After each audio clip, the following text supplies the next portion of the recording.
Estamos en Hablamos Español, Radio Occitania.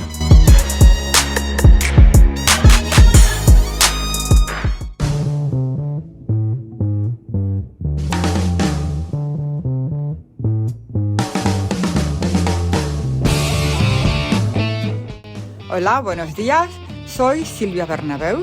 Hoy es domingo 6 de noviembre de 2022 y estamos en Hablamos Español, Radio Occitania. Podéis volver a escuchar nuestros programas en iVoox, también en Podcastix, y además podéis contactarnos en nuestra dirección de email hablamosespanol31@gmail.com. Sabéis que siempre nos encanta conocer vuestras opiniones, vuestras sugerencias y que contestamos siempre. Os voy a contar un poco lo que tenemos preparado para vosotros en nuestro programa de hoy del mes de noviembre. Os vamos a hablar de las legumbres, por qué son tan saludables, cómo prepararlas para poder comerlas sin ningún problema. Y tenemos, por supuesto, a nuestros colaboradores, Claudia Forniés, en su sección La vida de estudiante en Toulouse, con sus consejos y su propia experiencia en gran parte de los casos, nos va a ayudar a disfrutar más y mejor de nuestra estancia aquí. Y hoy concretamente nos va a hablar de gastronomía. David Puente, en su sección llamada La Cantinela, nos seguirá contando más cosas del mundo escénico que seguro que no conocíamos y hoy lo vamos a escuchar hablar del circo. Y también está con nosotros Félix Torán para hablarnos de temas de desarrollo personal y espiritual y hoy vamos a hablar del miedo.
Estamos en Hablamos Español, Radio Occitania.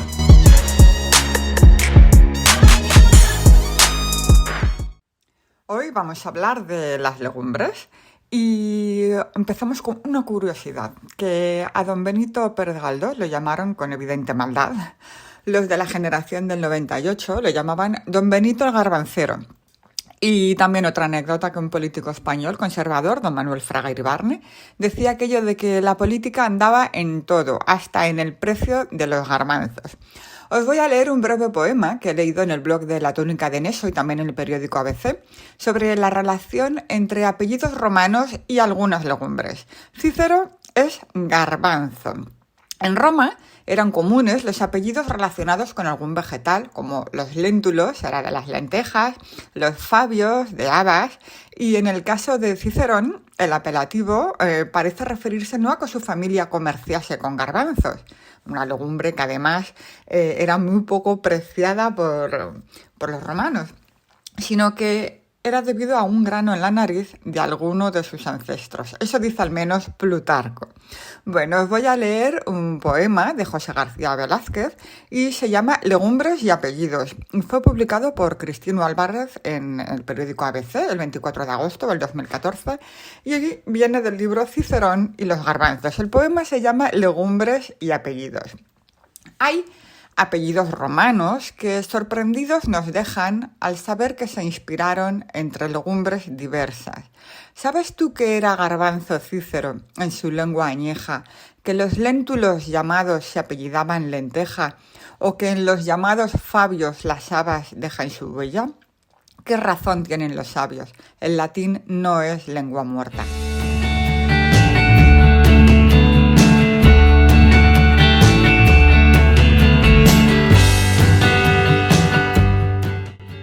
Que hoy vamos a hablar de legumbres. Os voy a recopilar algunas informaciones muy interesantes que he leído en Wikipedia y en la web de Edualimentaria. Empecemos por el principio.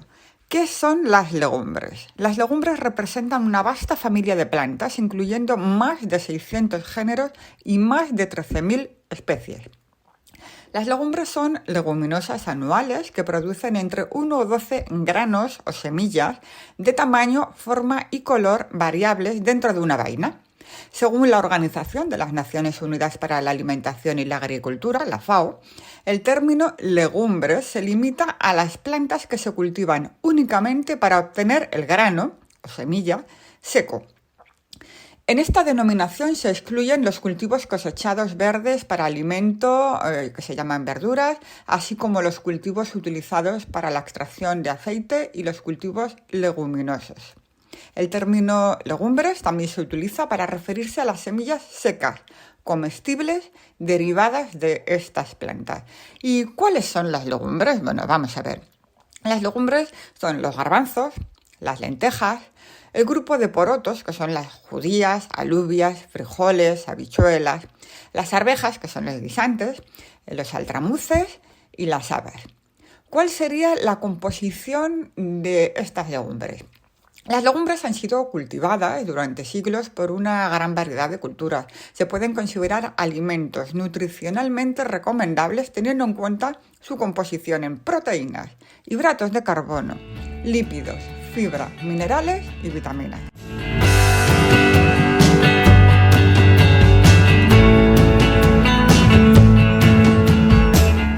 Las legumbres son bastante parecidas entre ellas en su composición, en cuanto a los nutrientes que tienen.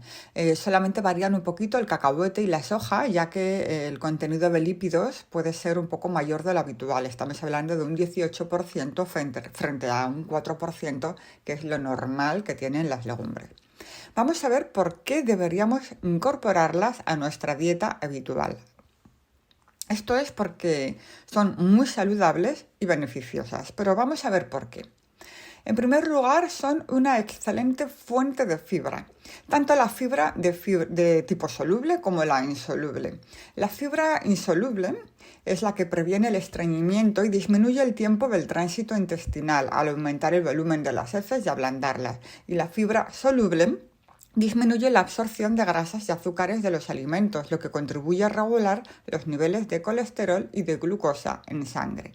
Además, existen numerosas evidencias de una relación inversa entre el consumo de fibra y la prevalencia de ciertos cánceres, principalmente del tracto digestivo.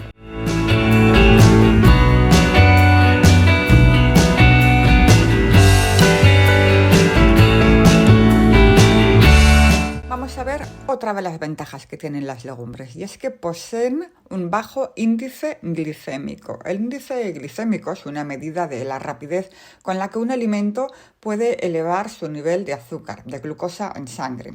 Únicamente los alimentos que tienen carbohidratos tienen un índice glicémico. Bueno, pues las legumbres tienen un índice glicémico muy bajo, debido a su alto contenido en fibra dietaria e hidratos de carbono con digestión lenta.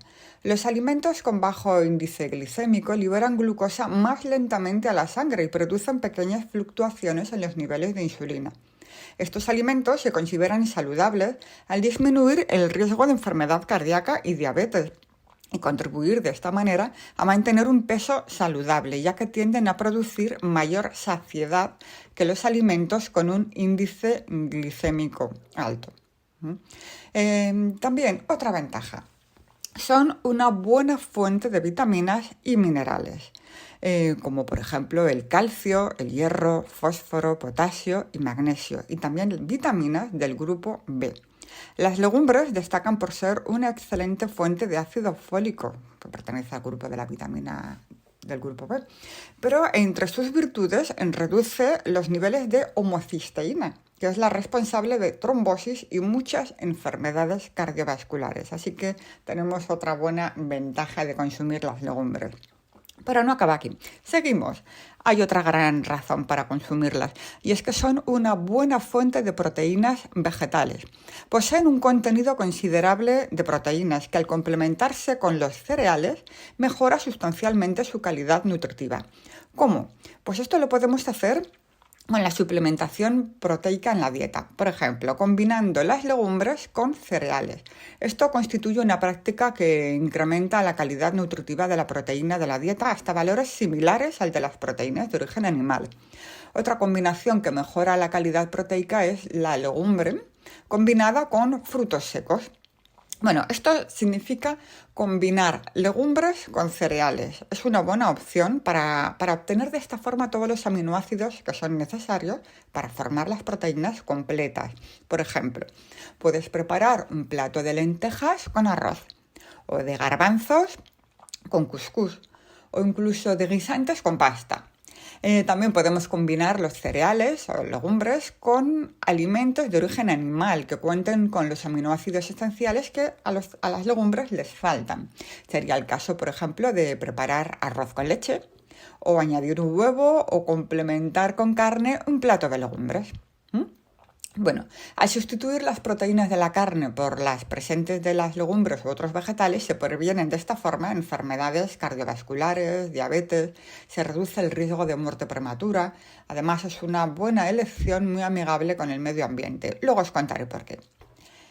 Las legumbres, seguimos con ventajas, es que además están prácticamente libres de grasas saturadas y además presentan bajos niveles de sodio. El elevado aporte de potasio, unido a su escasez de sodio, permite que formen parte de la dieta habitual de personas con hipertensión.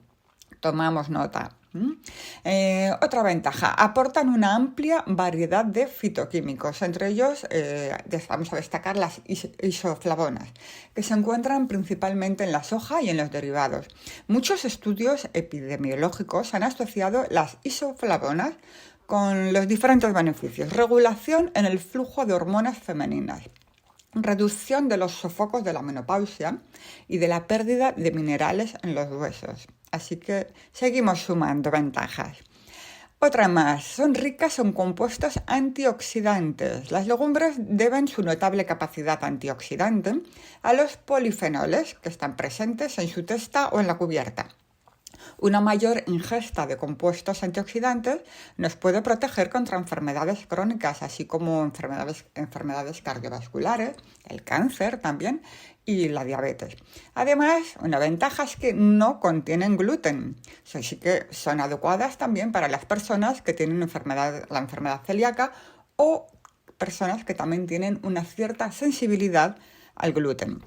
Con esto hay que tener cuidado porque las lentejas, por ejemplo, son una fuente insospechada de contaminación con gluten. Algunos fabricantes están empezando a declarar en los paquetes, tenéis que verlo, que dice, por ejemplo, en la parte de atrás, donde está toda la composición. Dice, información para los celíacos, accidentalmente puede contener granos de cereal. Están empezando a declararlo porque ven algunas reacciones en las legumbres que en principio no tienen gluten. Las legumbres a veces se contaminan con el gluten porque están muy cerca de cultivos de cereales y la práctica habitual de rotación de cultivos y el uso compartido de los equipos de recolección, transporte, el almacenamiento, todo eso puede llevar a que haya una contaminación allá en las fábricas. Entonces, sobre todo esto ocurre con las lentejas. Si bien es un tema poco conocido y que resulta normalmente inesperado al tratarse de alimentos que es que no tienen gluten. El sistema para que las legumbres puedan ser consumidas sin riesgos por las personas que deben seguir una dieta sin gluten, como las que padecen la enfermedad celíaca que hemos nombrado o la sensibilidad al gluten de tipo no celíaca, consiste en revisarlas uno a uno quizás, ¿no?, para localizar y retirar los granos de cereales y lavarlas abundantemente con agua para eliminar los restos de polvo antes de ser cocinadas, o bien elegir únicamente legumbres certificadas libres de contaminación con gluten. Eso lo podemos ver en el paquete que los contiene.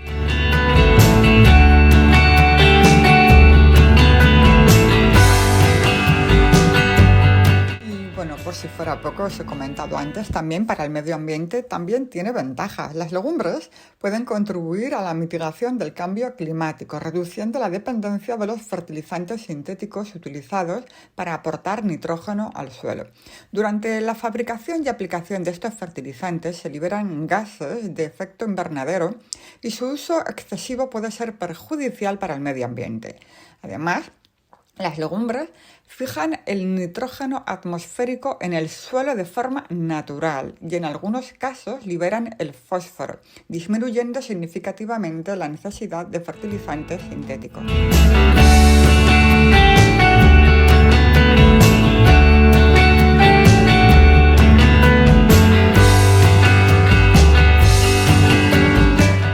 Como en todo, no todo es tan positivo, sino que hay que tener una serie de precauciones porque puede tener algunos efectos negativos. Hablamos de algunas enfermedades, como es el latirismo, que es el consumo continuado de harina de almorta, también algunos tipos de harinas de altramuces. Es responsable de la acumulación de neurotoxinas en el sistema nervioso y provoca el latirismo, que es una enfermedad que ocasiona una parálisis grave. Esta dolencia se presentó en España en los años 40. Otra precaución que hay que tener es por el tema del favismo. Es una enfermedad típica de la cuenca mediterránea y está asociada a las legumbres que producen un tipo de anemia hemolítica. Está producida por la ingestión de habas, generalmente verdes, o por el polen de sus flores, y tiene su origen en la deficiencia hereditaria de una enzima que interviene en el metabolismo de los glúcidos. También hay que tener cuidado con la intoxicación por las aflatoxinas. Los cacahuetes se deben comer sin la envuelta que protege los frutos bajo la cáscara, porque pueden estar contaminadas por un moho que produce aflatoxinas, que son unas sustancias muy, muy tóxicas.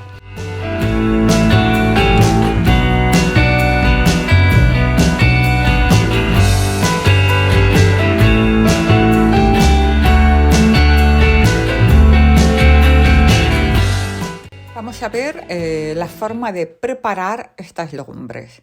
Lo más incómodo y lo menos popular de estos alimentos es su larga preparación, condicionada por un remojo de varias horas previo a una cocción prolongada. Y es que sin estos preparativos culinarios no se podría disponer de féculas y proteínas en condiciones de ser incorporadas al organismo a través del aparato digestivo. Las recomendaciones en el consumo de legumbres son ponerlas a remojo unas 12 horas antes, con agua lo más pura posible, sin añadirle ni sal ni bicarbonato, ya que esto ralentiza el ablandamiento y altera el sabor. Pero bueno, una pequeña cantidad de bicarbonato de sosa no tiene manifestación organoléptica, no tiene ningún sabor, ningún olor, y debilita las fibras de celulosa de la cubierta de las legumbres, las hace menos indigestas y además aumenta la permeabilidad al agua. Otra cosa que hay que tener en cuenta es que la cocción no necesariamente debe hacerse en ollas a presión o con cerrado hermético, aunque es lo mejor porque se reduce muchísimo el tiempo de cocción, pero no es necesario. También hay que tener en cuenta otra cosa, no se debe añadir la sal hasta el final, porque si no las pieles se endurecen. Además, se recomienda consumir legumbres 2 veces por semana sin perder este hábito, ni siquiera en verano. Podemos utilizarla en ensaladas frías o en cremas mezcladas con verduras. Muchas de las desventajas de la cocción y de su remojo inicial se han eliminado ya hoy en día porque, como sabéis, es posible comprar las legumbres ya envasadas en latas o en tarros de cristal que por regla general poseen largos periodos de conservación, entre 5 y 6 años después del envasado.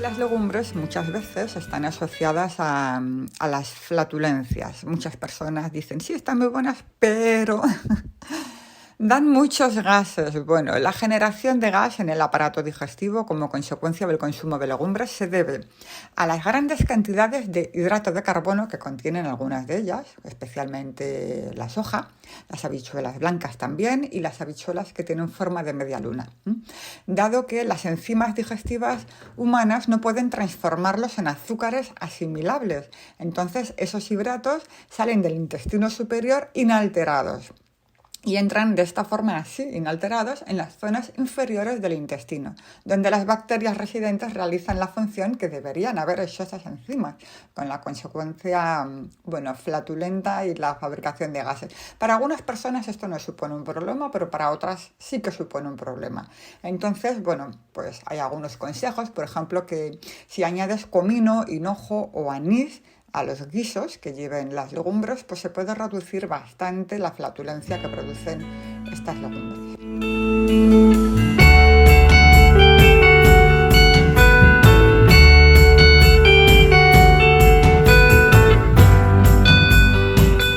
Y hablamos ahora un poco de sociología, la sociología de su consumo. Y es que a las legumbres se les ha llamado la carne del pobre, designación que tiene interés desde varios puntos de vista. Vamos a ver, en primer lugar, por su alto contenido proteínico, ya que la mayor parte de las leguminosas sobrepasan el 20% de proteínas en sus semillas. Y ya en tiempos medievales, la Iglesia Católica recomendaba el consumo de legumbres durante la Cuaresma. También porque, en segundo lugar, se asocian las leguminosas con la idea de pobreza frente al consumo de carne animal, que eso siempre se ha considerado como un símbolo de riqueza. Esta asociación viene desde antiguo ya, siendo conocida y familiar en la antigua Grecia clásica. Así, en Pluto, de Aristófanes, uno de los personajes comenta, hablando de un nuevo rico que se incorporaba, decía de él, ahora ya no le gustan las lentejas. En tercer lugar, la expresión carne de pobre es despectiva en el sentido de que constituye un alimento como de segunda clase. Actualmente, el consumo de leguminosas, concretamente de legumbres, varía desde los 3 gramos por persona y día en Suecia y Alemania y los 71 gramos en la India. Este consumo es inverso al consumo de proteínas de origen animal. Según los datos de la FAO, la Organización de las Naciones Unidas para la Alimentación y la Agricultura, en Estados Unidos e Italia el consumo de legumbres desciende con el aumento de los ingresos. Sin embargo, en Austria, Alemania, Países Bajos, Noruega y también la mayoría de los países de Europa Central y Septentrional, el pequeño consumo de legumbres no está influido por los ingresos. Miremos también qué ocurre en la India y en Japón, así también en otros países asiáticos. El consumo de legumbres es mayor en los grupos de rentas elevadas que en las inferiores. Estamos aquí en el proceso contrario. Estamos hablando de encuestas realizadas sobre las tendencias y en Colombia parece indicar un mayor consumo en familias más ricas. Vamos a ver concretamente en España. ¿Qué ocurre en España? El consumo de legumbres en España ha descendido de forma acusada a partir de los años 60. Las causas son múltiples, entre las que se encuentra el desarrollo del sector ganadero, que ha favorecido la producción de alimentos propios para los animales, la ausencia de procesos de investigación eficaces para ofrecer semillas de calidad a los agricultores, el escaso interés del sector industrial en cuanto a su comercialización, a pesar de que se encuentran platos tradicionales en conserva, como la fabada o el cocido, y la tendencia de los consumidores a elegir proteínas de origen animal. Otra causa del descenso del consumo de legumbres es el aumento del nivel de vida que ha incrementado el consumo de otros alimentos y el estilo de vida. La mujer y el hombre trabajan fuera de casa y ninguno de ellos dispone de mucho tiempo para cocinar. Y os dejamos ahora con una simpática canción cubana que habla de las legumbres. Frijoles, frijoles, son buenos para el corazón. Hola, amiguitos, yo soy el Frijolito Pinto y estoy aquí para presentarles el baile de las legumbres. ¡Tenemos fibra!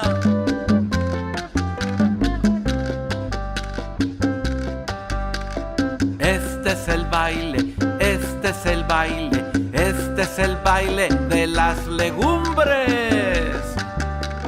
Este es el baile, este es el baile, este es el baile de las legumbres. ¡Tenemos fibra! El señor Frijolito Pinto con su pareja, la señora Lenteja. El señor Garbanzo con su pareja, la señora Haba. El señor Chicharito con su pareja, la señora Alfalfa.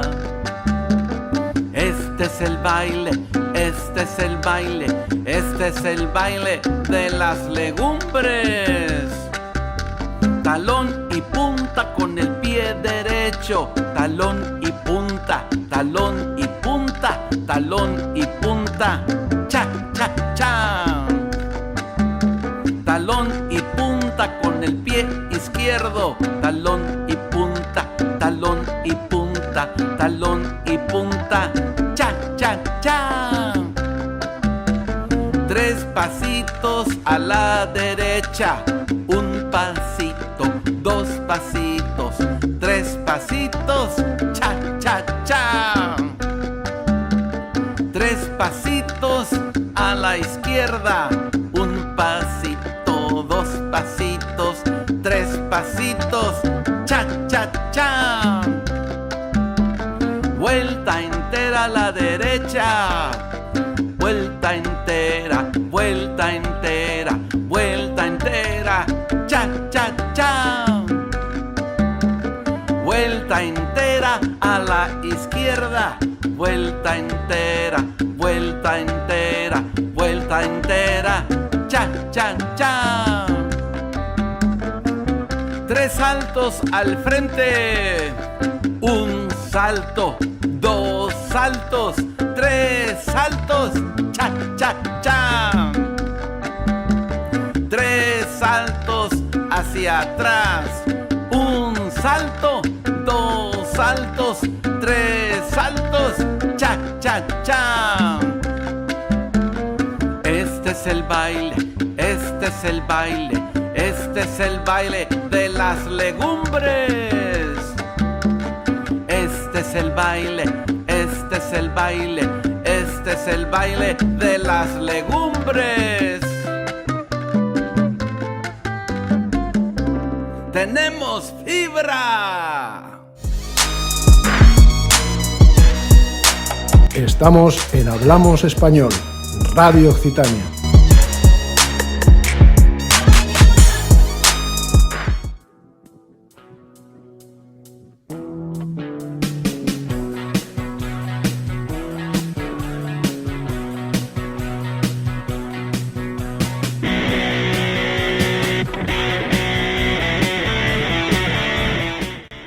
tenemos con nosotros a Félix Torán. Buenos días, ¿cómo estás? Hola, ¿qué tal? Buenos días. Pues mira, estuve mirando en las redes sociales y vi que publicaste una cosa que me gustó mucho y si te parece bien la vamos a comentar ahora, ¿vale? Lo voy a leer y hablamos. Dice, no dejes que el miedo te asuste, obsérvalo tal y como es y conviértelo en algo útil en tu desarrollo personal y espiritual. Separa su componente natural del drama innecesario añadido. La meditación te ayudará a lograrlo. Félix Torán. Bueno, pues hay mucho que comentar, la verdad, porque lo que viene a decir esta frase es que el miedo en realidad no es algo que esté ahí solamente para hacer daño, sino que en realidad es útil, porque las emociones, decimos, hay emociones positivas, emociones negativas. En realidad eso es una polaridad que le damos, pero no quiere decir que sean buenas o que sean malas. Sencillamente son diferentes y todas nos informan y nos dan mensajes, ¿no?, que los podemos usar a nuestro favor. El miedo, como toda emoción, tiene una componente natural.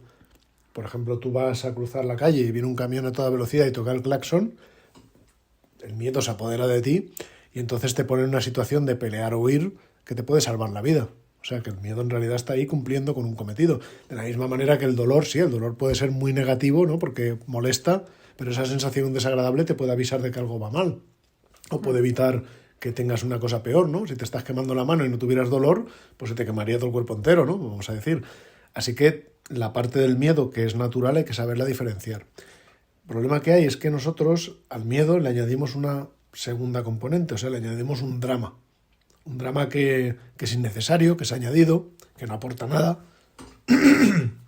Y entonces ese drama es lo que tiene la componente mental que llega a hacer que ese miedo se convierta en un bloqueo y que además se perpetúe en el tiempo. No es una cosa que te ayuda en un momento dado, como el ejemplo que he puesto antes, sino que es una cosa que te la llevas contigo, que además vuelve, se va haciendo más grande, va utilizando otros pensamientos, otras emociones y te le va creando una bola cada vez mayor que te está atemorizando cada día, que te bloquea, y por eso yo suelo decir cuánto se pierde el mundo cada día por culpa del miedo, ¿no? Porque gente que tiene grandes cosas que aportar a este mundo no lo hacen porque se bloquean desde dentro por algo que a lo mejor no es real. Algo que se basa a lo mejor en algún miedo natural que hayas tenido, al que se le ha añadido un drama mental, incluso muchas veces a cosas que ni siquiera tienen nada de natural, sino que son completamente creadas por la mente. Pero ¿y si pasara esto? Yo no valgo para esto. ¿Y si ocurriera tal cosa? Si lo intento me va a salir mal. ¿Podría pasar algo inexplicable? Empiezas a construir todos esos dramas mentales y se forma como un pack que lo único que hace es frenarte desde dentro, ¿no? Ese es el miedo que hay que realmente combatir, porque el miedo natural te ayuda, te da señales y te puede salvar la vida, pero ese miedo artificial al que le añadimos ese drama, lo que crea es sufrimiento innecesario, y por eso tenemos que tratarlo. Claro, necesitamos algún sentido que nos permita diferenciar la parte natural, o sea, ver las cosas tal y como son, de la parte mental añadida, y esa es la meditación, sobre todo la atención plena.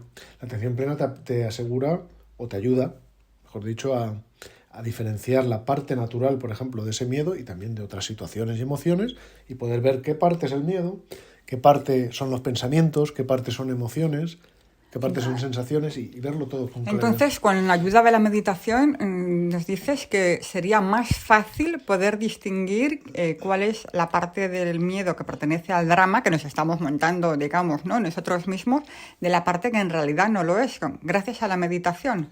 Gracias a la práctica regular de la meditación, porque la meditación, y no hablo de todos los tipos de meditación, hablo en particular de la atención plena, esa práctica te puede permitir entrenarte para ver los componentes mentales que tienes, los diferentes componentes que hay en tu mente, las emociones, las sensaciones, lo que pasa por tu cabeza, tus sensaciones corporales y físicas, los sonidos, lo que ves, verlo todo tal y como es, no como luego le añades tú todo ese drama. Sí. Así que tú puedes ver las cosas como son, puedes ver la parte añadida y sabes exactamente cuáles son los componentes. Entonces te puedes quedar con lo que te interesa y además no sacas conclusiones erróneas, porque no tienes algo que te han vendido adulterado o envenenado y que tú te lo tomas creyendo que tomas otra cosa, sino que sabes exactamente lo que te estás tomando, ¿no? Si me permites esa analogía.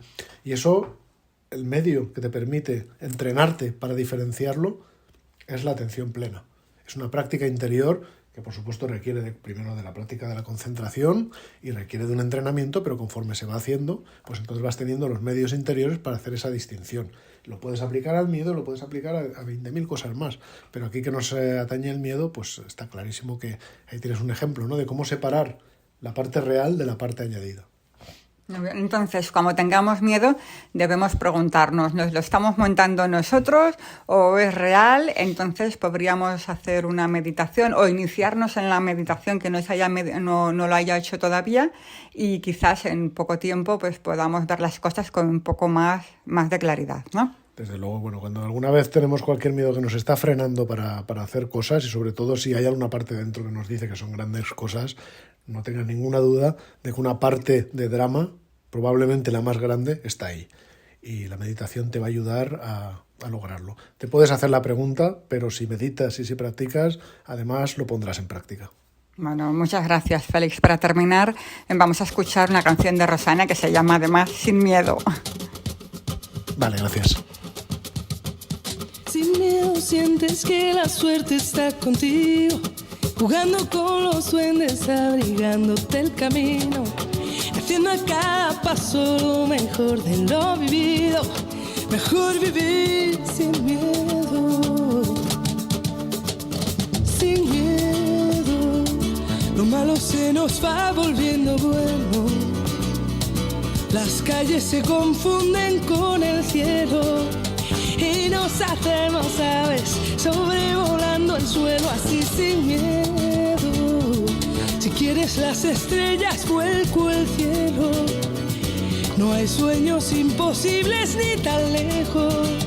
Si somos como niños, sin miedo a la locura, sin miedo a sonreír, sin miedo sientes que la suerte está contigo, jugando con los duendes, abrigándote el camino, haciendo a cada paso lo mejor de lo vivido. Mejor vivir sin miedo, sin miedo. Las olas se acarician con el fuego, si alzamos bien las yemas de los dedos, podemos de puntillas tocar el universo así sin miedo. Las manos se nos llenan de deseos que no son imposibles ni están lejos. Si somos como niños, sin miedo a la ternura, sin miedo a ser feliz, sin miedo sientes que la suerte está contigo, jugando con los duendes, abrigándote el camino, haciendo a cada paso lo mejor de lo vivido. Mejor vivir sin miedo, lo malo se nos va volviendo bueno. Si quieres las estrellas vuelco al cielo, sin miedo a la locura, sin miedo a sonreír, sin miedo sientes que la suerte está contigo, jugando con los duendes, abrigándote el camino, haciendo a cada paso lo mejor de lo vivido. Mejor vivir sin miedo, sí, sin miedo sientes que la suerte está contigo, jugando con los duendes, abrigándote el camino, haciendo a cada paso lo mejor de lo vivido. Mejor vivir sin miedo, sin miedo, sin miedo sientes que la suerte está contigo, jugando con los duendes, abrigándote el camino, haciendo a cada paso lo mejor de lo vivido. Mejor vivir sin miedo, sin miedo sientes que la suerte está contigo, jugando. Estamos en Hablamos Español, Radio Occitania.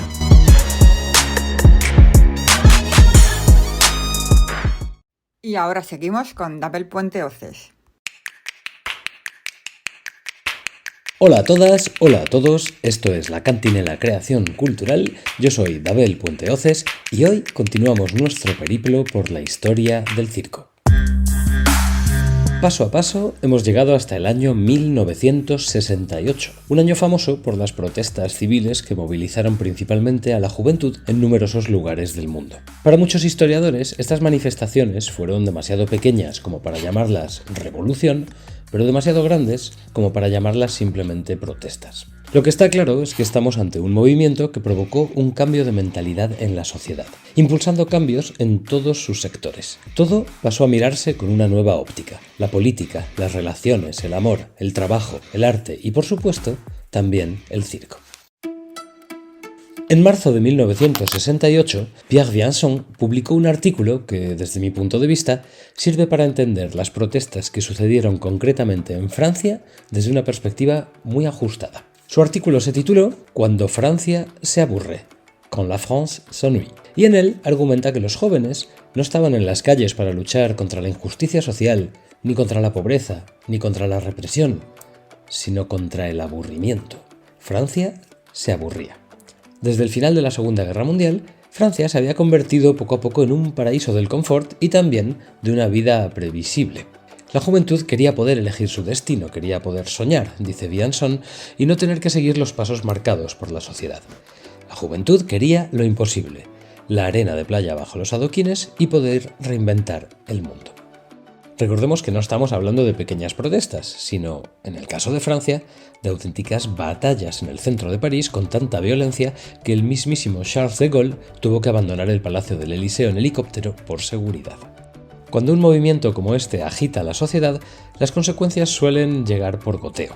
No es casualidad que alrededor de 1970, en todo el mundo, pero sobre todo en Francia, comenzaran a aparecer agrupaciones que hacían circo, pero de una manera completamente diferente a como se había hecho hasta entonces.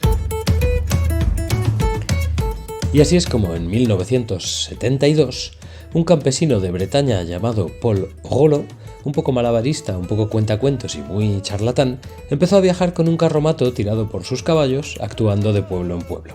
Sobre el carromato escribió con un bote de pintura «Cirque bidon», el circo bidón. La palabra bidón en francés hace referencia a algo o a alguien que no se toma en serio a sí mismo. Pronto se le unieron artistas que pasarían a la posteridad, como el mítico Pierrot Bidon, del que vamos a hablar más profundamente al final del capítulo. También apareció por allí el clown Zaza, recientemente galardonado con el Premio Nacional de Circo en España, con su compañía Los Excéntricos, residentes en Cataluña. Y se fueron uniendo otras personas al proyecto, que comprando caballos y construyendo carruajes hicieron que en menos de 2 años el Cirque Bidon pareciera casi un circo de verdad. Muchas de estas personas que se unían al circo no eran artistas como tal. Por ejemplo, François Rollin, que después de mayo del 68 había abandonado su trabajo en una fábrica de bronce y estaba simplemente buscando qué hacer con su vida. Empezar a hacer circo con más de 25 años no es fácil, pero esto trae unos nuevos aires a los espectáculos. Después de atravesar Francia durante 5 años, actuando más de 200 veces al año sin electricidad ni agua corriente, el Cirque Bidon llegó a Italia, donde tras 3 temporadas de éxito se disolvió en 3 pequeños grupúsculos. El único que continuó llamándose Cirque Bidon fue el que se quedó en Italia de la mano de François Rollin y que sigue existiendo en la actualidad y saliendo de gira cada verano. De hecho, tuve la suerte de trabajar con esta compañía durante 3 años y cuando le pregunté a François por qué había mantenido el nombre de Cirque Bidon a pesar de haberse separado del grupo, me contestó que en aquella época no tenía dinero para comprar pintura y cambiar los carteles que ya estaban en los carromatos. Gracias a eso, hoy el Cirque Bidon lleva en activo más de 40 años. Con una sincronicidad total pero sin contacto alguno con el Cirque Bidon, había nacido el Cirque Bonjour en París, creado por Victoria Chaplin, hija de Charles Chaplin, y su compañero James Thierry. Juntos, en 1971, crearon un universo desconocido hasta el momento. Los números de circo se mezclaban con momentos teatrales, con marionetas, con danza, con efectos visuales y todo ello al servicio de la poesía. El Cirque Bonjour pasó a llamarse Cirque Imaginaire y después se rebautizó como el mítico Cirque Invisible, el circo invisible, proyecto que ha influido a todos los artistas del circo durante décadas hasta nuestros días. Como decía, fue en Francia donde aparecieron la mayoría de estas nuevas compañías, como Zingaro, Cirque Gauche, el Cirque Plume, etc., pero en otros lugares del mundo sucedieron cosas parecidas. En España, por ejemplo, el experimento del Circo de los Muchachos supuso ya una primera apertura en el estilo tradicional reinante.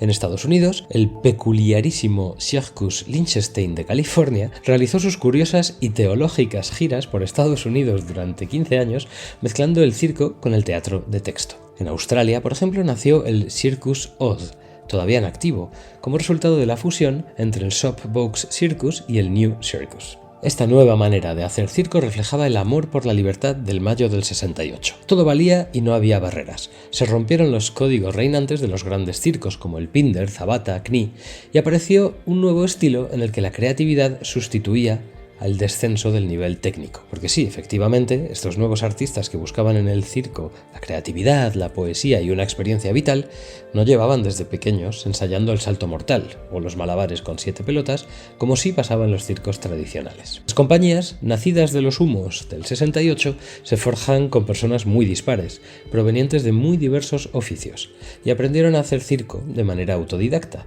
hasta que en ese caldo de cultivo sucedió un acontecimiento que lo cambió todo. En 1974 aparecieron las 2 primeras escuelas de circo de la historia de Europa, aparentemente sin conexión entre ellas. Las 2 en Francia, la escuela Au Carré del acróbata Alexis Grus y la Academia Fratellini, fundada por la mítica payasa Annie Fratellini en París. Estas escuelas permiten por primera vez en Europa que cualquier persona pueda acceder al aprendizaje del circo. A partir de ese momento el circo cambió hasta nuestros días. La investigación y la mezcla de disciplinas hace aparecer un estilo formalmente nuevo. Y en los años 80 se empieza a escuchar cada vez con más frecuencia el término nuevo circo, Nouveau Cirque. Pero, ¿cómo era ese estilo? ¿Era realmente nuevo? ¿Era realmente circo? Para los portadores de la llama circense, que giraban aún según el viejo estilo, un circo sin carpas, con menos nivel técnico y sin animales salvajes difícilmente podía llamarse circo. Mientras que para los nuevos pretendientes al trono, el circo tradicional ya no tenía nada que aportar. Se había quedado antiguo y la técnica y las carpas eran menos importantes que la poesía o el arte. Y con respecto a las fieras, el nuevo circo se adhirió al movimiento de defensa de los derechos de los animales, también incipiente en la época. Y ahora es cuando me gustaría abrir una reflexión. Muchas veces se utilizan como sinónimos los términos circo clásico y circo tradicional. Y también se utilizan como si fueran lo mismo los términos nuevo circo y circo contemporáneo. Sin embargo, si miramos con detalle sus características principales, es fácil darse cuenta de que estamos hablando de 4 estilos de circo diferentes. El circo clásico hace referencia, igual que el cine clásico o la música clásica, a esos números o espectáculos circenses que por su calidad y su repercusión han quedado grabados en el imaginario colectivo. El circo tradicional hace referencia a las familias de circo y a la tradición que se pasa de generación en generación, perpetuando un estilo de vida y un formato de espectáculo. El nuevo circo, como acabamos de ver, nació para romper las reglas que existían en la época y mezclar las disciplinas, buscar los límites de la expresión artística circense. Y cuando empezaron a encontrar esos límites, apareció, en último lugar, el circo contemporáneo. Es difícil decir una fecha exacta, pero si tuviera que hacerlo diría que todo empezó en 1984 con el nacimiento de la compañía Arcaos, creada por el mítico Pierrot Bidon. Sí, el mismo que estaba en los orígenes del Cirque Bidon y que se fue del grupo con su carromato en Italia. Otro momento crucial para la aparición del circo contemporáneo fue el espectáculo Le Cri du Caméléon, el grito del camaleón del coreógrafo Joseph Nash, producido en el Conservatorio Nacional de Artes Circenses de Chalon, que el Estado francés había creado en 1979.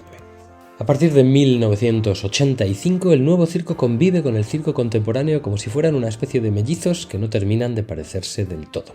Pero para analizar más profundamente las diferencias y adentrarnos en el oscuro, rockero y metalero mundo del origen del circo contemporáneo, os invito a escucharnos en nuestro próximo capítulo. Esto ha sido todo por hoy en la Cantinela Creación Cultural. Yo soy David Puente Oces. Sed buenos, sed buenas y hasta la próxima.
Estamos en Hablamos Español, Radio Occitania.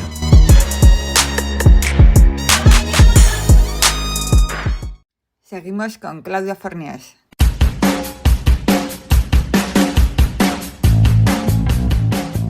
Buenos días, Silvia, y buenos días a todos nuestros oyentes. Bienvenidos un día más a la sección La vida de estudiante en Toulouse.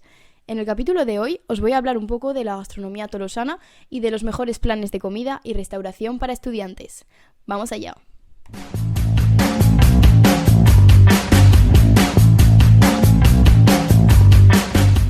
En la mayoría de campus universitarios existen asociaciones relacionadas con la compra de comida para los estudiantes, como asociaciones que ayudan a los estudiantes a financiar sus compras o una especie de distribuidores de alimentos para estudiantes. En mi universidad, por ejemplo, existe una asociación llamada ESOPE-UT1, que es un banco de alimentos cuyo objetivo es ayudar a los estudiantes, sobre todo en dificultad financiera, a disfrutar de una alimentación sana, equilibrada y variada a precios bajos. ¿Cómo funciona? Pues bien, esta asociación propone desde productos frescos como frutas, verduras, carne o lácteos, productos secos como legumbres y conservas, productos congelados y hasta productos de higiene corporal. Lo único que hay que hacer para beneficiar de estas ofertas es crear una cuenta en su página web con información personal y esperar a que el equipo de ESOPE valide tu demanda. Igualmente, si eres amante de lo sano, igual te interesa adherir a una AMAP. ¿Qué es una AMAP? Una asociación para el mantenimiento de la agricultura local. Se trata de un grupo de agricultores que se comprometen a distribuir sus productos a cambio de un precio justo que convenga tanto al vendedor como al consumidor, por lo que en esta asociación podréis encontrar hasta menús bio a 6,50 €. Por otro lado, la plataforma de becas del Estado, CRUS, tiene restaurantes y cafeterías en todos los centros universitarios. En el restaurante hay platos completos con entrante, plato principal y postre por 3,30 €, la tarifa para estudiantes, claro, o 1 € para los becados.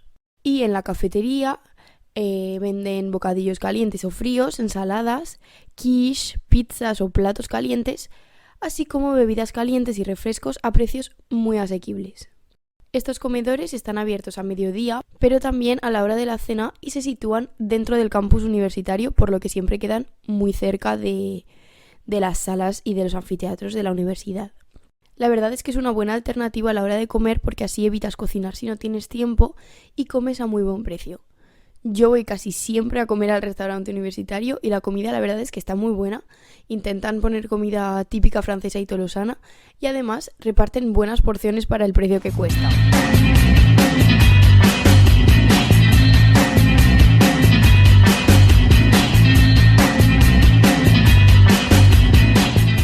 Igualmente hay muchos restaurantes en Toulouse, tanto de comida típica tolosana, italiana o española, como restaurantes de comida rápida que ofrecen muchas ofertas para estudiantes.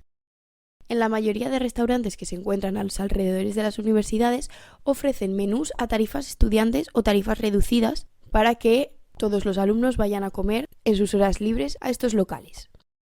Por eso, hoy he invitado a Lucas, un compañero mío de la universidad que conoce como la palma de su mano las mejores ofertas y los mejores restaurantes de Toulouse. Buenos días, Lucas, ¿qué tal? Hola, Claudia. Muy bien. Gracias por invitarme. Cuéntanos, ¿qué restaurantes nos recomiendas y por qué? Bueno, ¿dónde mejor que en Toulouse para comer fuera?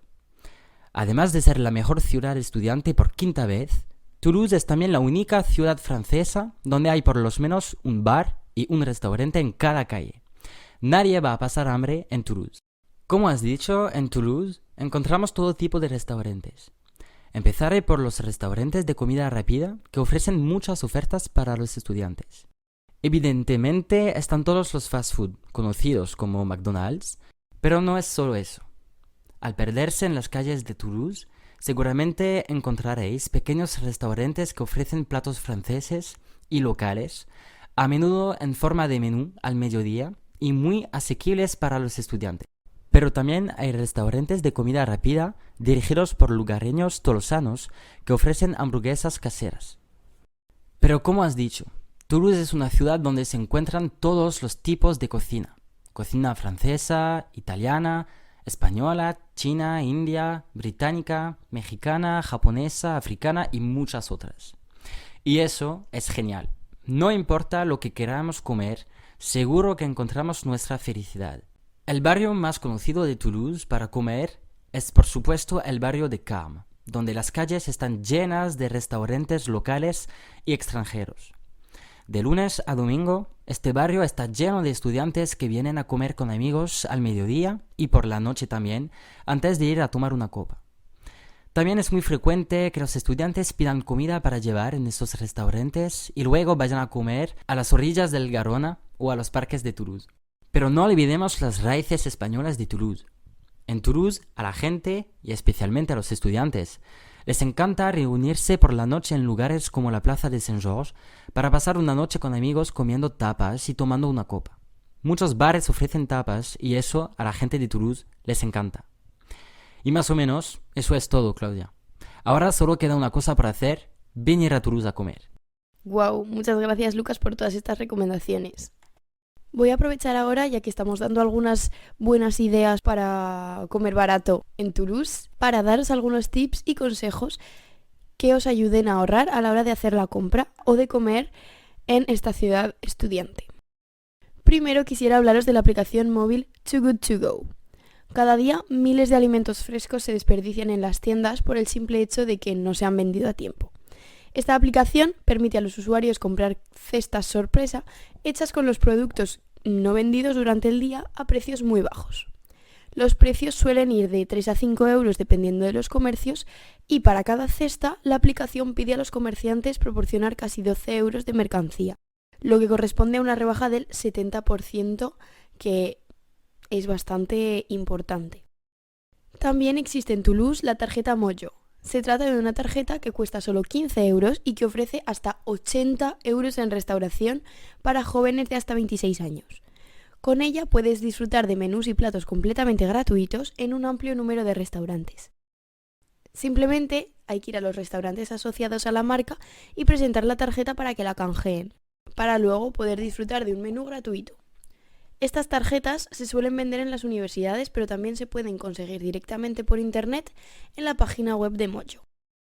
Yo tengo la mía y es genial porque entre clase y clase, en vez de ir al restaurante universitario, nos vamos a algún restaurante que hay alrededor de la universidad y comemos gratuitamente con esta tarjeta. Es genial. Y además, no sé si solo me pasa a mí, pero todo lo que es gratis, como que sabe mejor, ¿no? Como habéis podido ver, Toulouse tiene una gran cultura gastronómica y lo demuestra con el gran número de ofertas en restauración y hostelería que tiene. Así que ya sabéis, no dudéis en ir a probar una típica salchicha tolosana o un buen cassoulet por el barrio de Carme o por la Plaza Saint-Georges cuando vengáis por Toulouse. Esto es todo por hoy. Os espero en el próximo capítulo de La vida de estudiante en Toulouse, con vosotros Claudia Fornies en Hablamos Español, Radio Occitania. Un saludo Silvia y hasta pronto, queridos oyentes.